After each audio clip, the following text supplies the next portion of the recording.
சோழன் கிட்டக்க நிலா வந்து ஒரு சூப்பரான ஒரு கேள்வியை கேட்டாங்க. அதாவது எல்லாருமே அளவில்லாத அன்பு வச்சுருக்காங்க அப்படிங்கிறது எல்லாமே வந்து பொய். அளவு இருக்குது எல்லாத்துக்குமே அப்படின்னு சொல்லும் பொழுது, உங்களுக்கு ஏன் அப்படி இல்லை? நீங்கள் அளவு இல்லாமல் ஏன் என்கிட்ட எந்த எதிர்பார்ப்பும் இல்லாமல் ஒரு அன்பு வச்சுருக்கீங்கன்னு கேட்குறாங்க. ஆனால் வந்து அவங்களுக்கு தெரியல, இவன் தான் பெரிய ஒரு ஆப்பா வச்சுட்டு போகிறான் பாஸ் அப்படிங்கிற மாதிரி.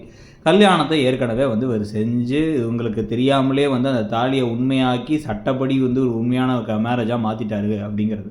இதனால தான் வந்து தன்னுடைய சட்டப்படி மனைவியான நிலாவை தான் வந்து இப்போ சோழன் வந்து கண்ணும் கருத்துமாக பார்த்துக்கிட்டு இருக்காருங்கிறது நிலாவுக்கு அடுத்த வாரம் தான் தெரிய வரப்போகுது. போலீஸ்காரர் இன்ஸ்பெக்டர் கையில் ஃபைலை தூக்கி காமிச்சு, இதான் அவங்க மேரேஜ் சர்டிஃபிகேட் காப்பி, நீங்கள் 2 பேரும் சட்டப்படி கணவன் மனைவிங்கிறதுக்கான ஒரு ப்ரூஃப் இதுதான், அத்தாட்சி தான் சொல்லும் பொழுது அவங்க பெரிய ஷாக் ஆகி மனுஷனடா நீயெல்லாம் சொல்லிட்டு காரி துப்பாத குறையாக வந்து திட்ட போகிறாங்க சோழனை.